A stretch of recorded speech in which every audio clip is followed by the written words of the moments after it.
Well, good day, viewers, and here we are at Noel's Garden Tractors and Firewood. And we're back at the loader again today. I'm just going to do a little bit more to it, and hopefully we'll be off giving you videos on the loader, 'cause that's probably getting old. Anyway, just doing a little bit more here today. I don't know if I have any eye exercise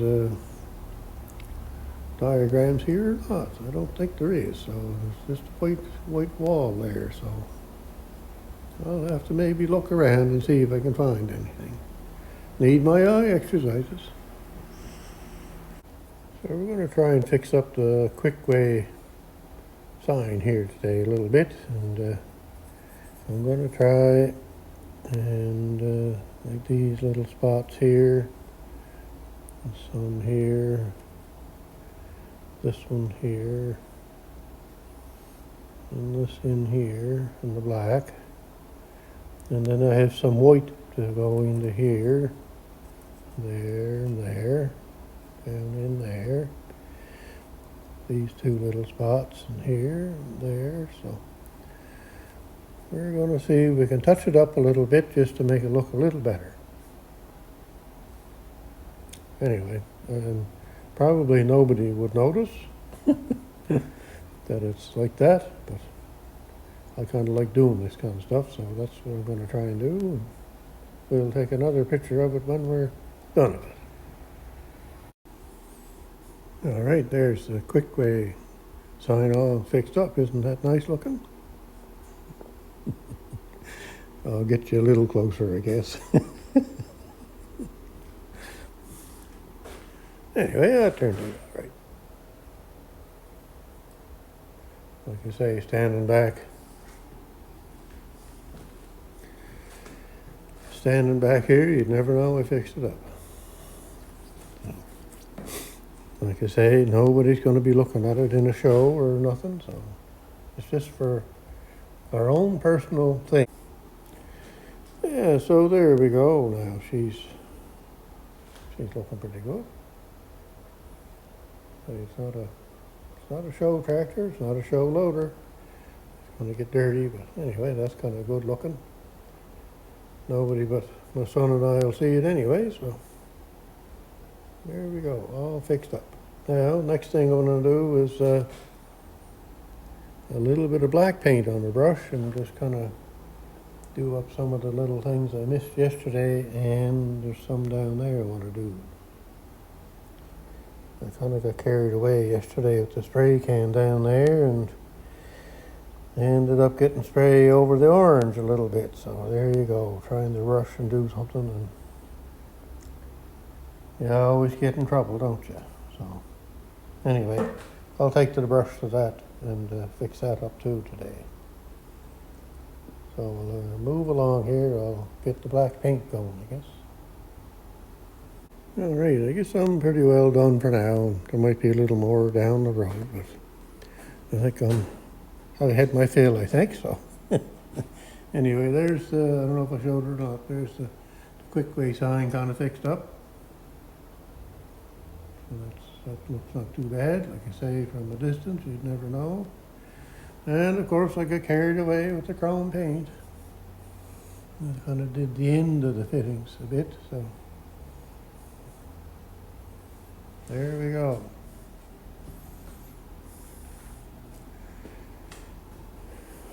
Now, I got to get myself in the mode to put the two grease nipples in. I can't seem to get myself in that mode for some reason.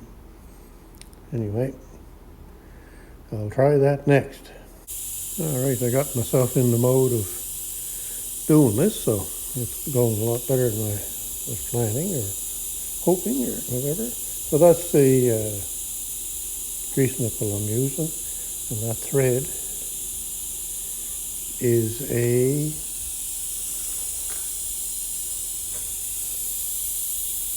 my tap,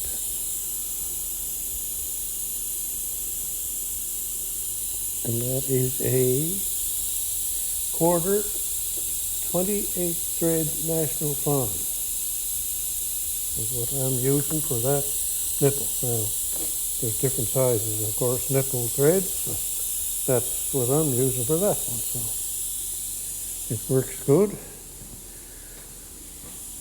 We had this one installed. Now, sometimes the trouble with these, if you can't get grease into them, it's because the nipple is in tight up against the pin. Because the depth of the, what do you call it there, the shoulder or the pipe or whatever that the nipple goes into isn't as thick as how far the nipple can go in. So we've got probably, let's say there we got 1/4 of an inch of thread depth, and on that shoulder or bushing holder or whatever it is, it may only be 1/8 or 3/16. So if you put the nipple in all the way, you're jamming up against the pin, and the grease can't get in because it's tight up against the pin. So I have found out in the past. So I only put that one in maybe halfway, and I can still turn the pin with the this here. I can still spin the pin around, so I'm not up against the tight. And I did put grease in it, and it took grease, so that's good. So we're over here. We got the hole ready. Hole drilled. I got to get my filings out of there. Gotta blow all that out with air so we don't have any filings in where the bushing is in there. So it looks like that might be 3/16 deep.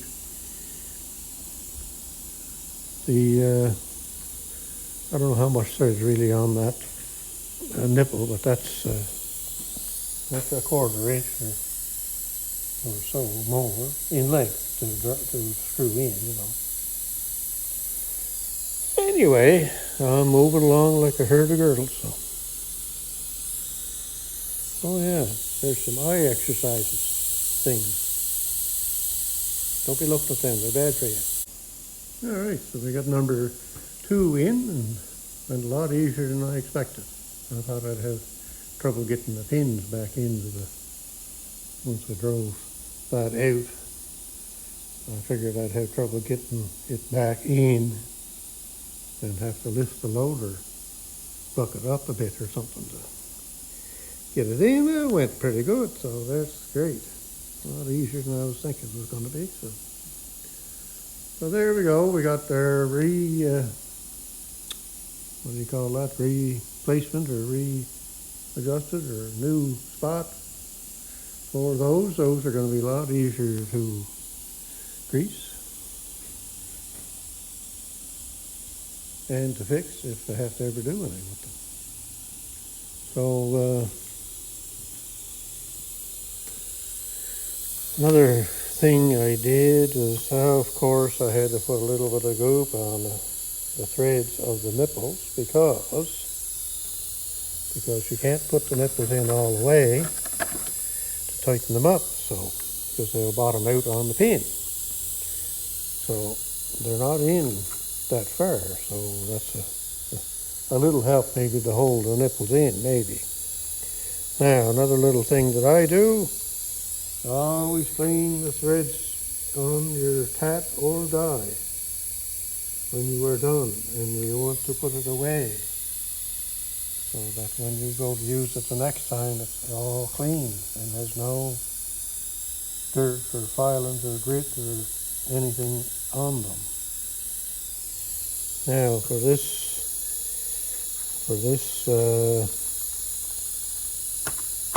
bit, or this tap that I use, number 1/4-28 National Fine, I used, where are we here? 1/4 National Fine.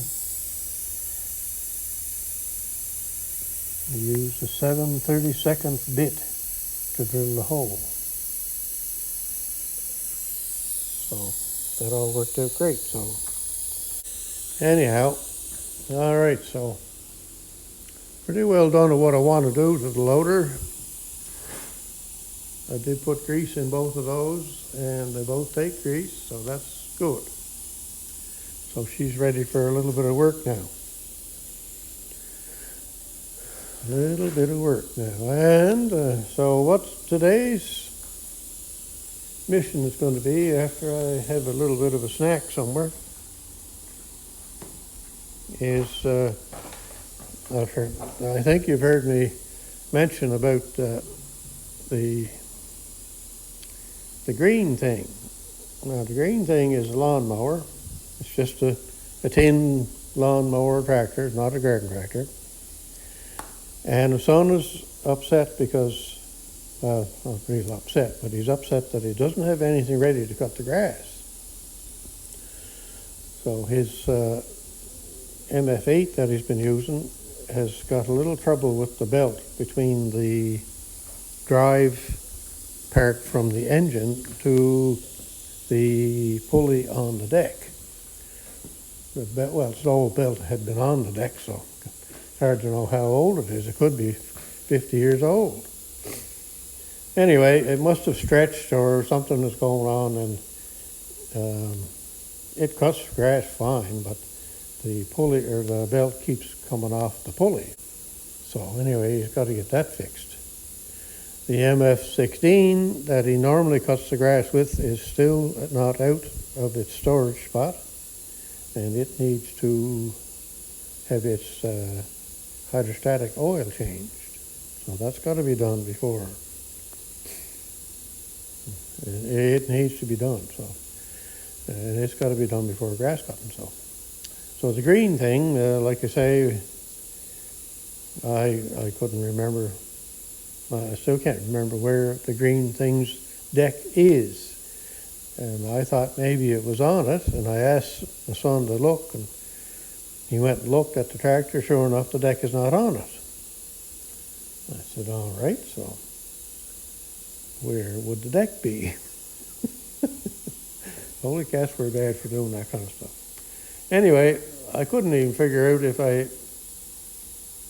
I had fixed it up or had put pour 15 on it or anything like that. So eventually I figured out what I did. I did take the deck and put the JB Weld cloth patch on it, kind of like a fiberglass thing. Just used some rag and filled it up with JB Weld and matted it to the deck where the hole was. So that seems to be a good thing to fix up a hole. So anyway, I remember doing that, and I'm pretty sure I probably would have put the pour 15 to it, but I have no idea where the deck is. So Mr. Loader and I are going to go for a little drive and go and look in a mini barn and see if it's in there. And if it is in there, then Mr. Loader is going to carry it back to the garage here. Now, I still don't know if it's in that mini barn. It could still be going and looking. Anyway, the green things, it's a great little tractor. Like I say, it's just a tin lawn mowing tractor. It's not a garden tractor. But it works good, it cuts good, and I put new blades on it last year actually too. Because they wore out to the point where the tips that throw the grass out were almost wore off to the point where they were going to come off and go through something. So that's why I had to change the blades. Anyway, so we're getting long on the goings on here, so I'll shut her down here for now, and if I get any more, I'll get back to you.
There now, there's the loader's first chore.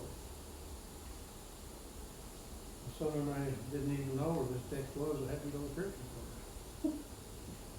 Well, it's pretty bad, isn't it? Anyway, there you go.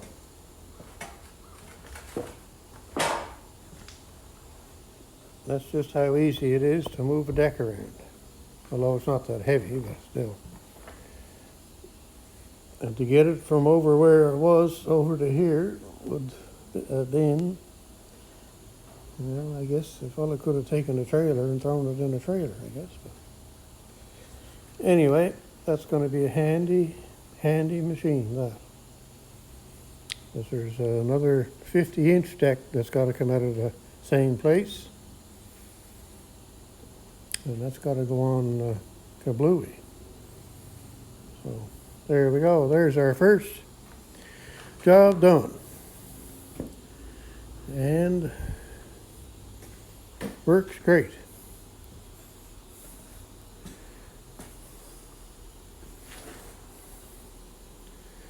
All right, that's going to be enough for this video. I'm sure you're getting tired of me talking about loader. So we'll chat at you again sometime. Have a great day wherever you're at and whatever it is you're doing. Think loader.